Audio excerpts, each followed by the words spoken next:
خوش آمدید، خیر مقدم اور ویلکم ہے آپ سبھی سامعین و ناظرین کا پھر سے ایک بار رضوان ظہیر یوٹیوب چینل میں۔ اگر ابھی تک آپ نے رضوان ظہیر یوٹیوب چینل کو سبسکرائب نہیں کیا ہے تو سبسکرائب کر لیں اور بیل آئیکن کو بھی پریس کر دیں تاکہ ہماری ہر ایک ویڈیو کا نوٹیفیکیشن آپ کو سب سے پہلے ملے۔ تو چلیے اس ویڈیو میں ہم جانتے ہیں آپ سبوں سے کہ اردو میں لفظ کسے کہتے ہیں، کیونکہ یہ گرامر کا لیسن چل رہا ہے، گرامر کا سبق چل رہا ہے، اردو صرف و نحو سے متعلق ہے، اس لیے میں اسٹیپ بائی اسٹیپ آپ کو بتاتا چل رہا ہوں۔ اس سے پہلے حروف تہجی، اعراب یا لفظ سے متعلق جو چیزیں تھیں بتا چکا ہوں۔ اب میں لفظ کی تعریف اور اس کی قسمیں بتاؤں گا۔ تو چلیے ہم بلا تاخیر شروع کرتے ہیں۔ یہ ویڈیو نمبر 4 ہے یا پھر لیسن نمبر 4 کہہ لیں۔ سب سے پہلے ہم جانتے ہیں لفظ کسے کہتے ہیں، لفظ کی تعریف کیا ہوگی۔ تو آپ اسکرین پر دیکھ رہے ہیں، دو یا دو سے زیادہ حروف تہجی سے مل کر بننے والی مرکب آواز کو لفظ کہتے ہیں، یا پھر یہ کہہ لیں کہ یا ہم اپنے زبان سے جو بھی ادا کرتے ہیں وہ لفظ کہلاتے ہیں، جیسے کتاب یا بھائی وغیرہ۔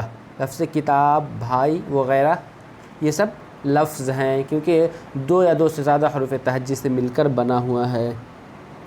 اس کو تھوڑا اور ڈیٹیلز میں جان لیں اگر وضاحت، یعنی کہ قلم ایک لفظ ہے جو 3 حروف تہجی قاف، لام اور میم سے مل کر بنا ہے۔ اسی طرح لفظ بھائی جو کہ 4 حروف تہجی کون سا، بھے، الف، حمزہ اور یہ سے مل کر بنا ہے۔ تو لفظ بھائی، قلم، کتاب، پینسل یا ہم اپنی زبان سے جو بھی چیزیں ادا کرتے ہیں وہ لفظ کہلاتے ہیں۔ اب آگے جانیں گے کہ لفظ کی قسمیں کیا ہیں، لفظ کی اقسام بلحاظ معنی، معنی کے اعتبار سے لفظ کی کتنی قسمیں ہیں۔ تو ان کی 2 قسمیں ہیں، لفظ موضوع اور لفظ محمل۔ معنی کے اعتبار سے لفظ کی 2 قسمیں، لفظ موضوع اور محمل۔ موضوع کہتے ہیں معنی دار کو اور محمل کہتے ہیں بیکار یعنی بے معنی لفظ کو۔ آئیے اس کی ہم ڈیفینیشن جانتے ہیں، اس کی تعریف ہم جانتے ہیں۔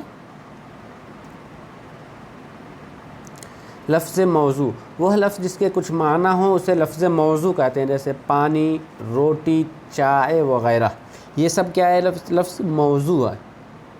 اور لفظ محمل کسے کہتے ہیں، تو لفظ محمل وہ لفظ جس کے کچھ معنی نہ ہو اسے لفظ محمل کہتے ہیں، یعنی بغیر معنی والے لفظ کو محمل کہتے ہیں، جیسے وانی، شوٹی، اشائے وغیرہ۔ ہم جب بھی کوئی بھی لفظ ادا کرتے ہیں تو بعض دفعہ ان کے ساتھ ایک لفظ کے ساتھ دوسرا لفظ جڑا ہوتا ہے، جیسے ہم بولتے ہیں پانی وانی، پانی وانی، یا پھر روٹی اوٹی، تو اس میں جوڑ دیتے ہیں ہم کیا، روٹی کے ساتھ اوٹی۔ یا پھر چائے، لفظ چائے بولنا ہوتا ہے تو اس کے ساتھ ہم جوڑ دیتے ہیں چائے شائے۔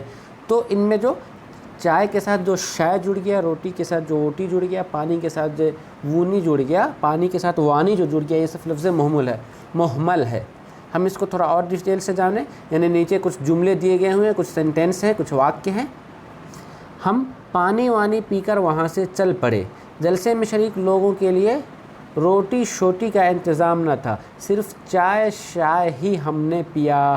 تو ان جملوں میں جو آپ دیکھ رہے ہیں، سب سے پہلے پانی کے ساتھ وانی جڑا ہوا ہے، روٹی کے ساتھ شوٹی جڑا ہے اور چائے کے ساتھ شائے جڑا ہے۔ تو یہ وانی، شائے اور شوٹی جو ہے یہ کیا ہے، یہ لفظ محمل ہے، لیکن ان میں جو پہلا لفظ تھا پانی، روٹی یا پھر چائے، یہ لفظ موضوع ہیں۔ تو امید کرتا ہوں کہ آپ لفظ کی تعریف کو سمجھ چکے ہوں گے، لفظ کو معنی کے اعتبار سے بھی آپ سمجھ چکے کہ لفظ کسے کہتے ہیں، لفظ کی کتنی قسمیں ہیں۔ تو چلیے اس ویڈیو میں دیجیے ہمیں اجازت، ملتے ہیں ہم پھر آپ سبوں سے اگلی ویڈیو میں، تب تک کے لیے شکریہ، اللہ حافظ۔